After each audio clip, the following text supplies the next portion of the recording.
Computer, telefonini e altre apparecchiature elettroniche sarebbero già nelle mani degli investigatori che stanno indagando sul caso del papà trevigiano 46enne arrestato con l'accusa di aver abusato per oltre un anno della figlia di 2 anni e mezzo. Secondo gli inquirenti, l'uomo avrebbe anche ripreso le violenze vendendole poi sul deep web, il mercato nero della pedopornografia internazionale.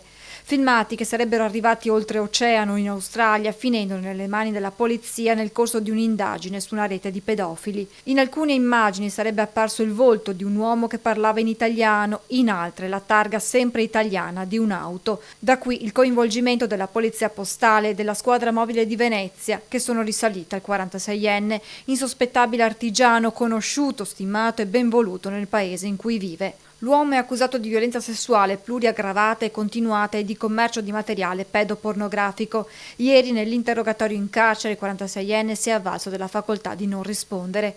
Secondo gli inquirenti le violenze si sarebbero consumate tra le mura domestiche da quando la figlia aveva 2 anni e mezzo fino ai 4. La piccola ora si trova in una struttura protetta dove dovrà iniziare un percorso di recupero fondamentale, secondo gli specialisti, per lenire le ferite lasciate dall'incubo vissuto.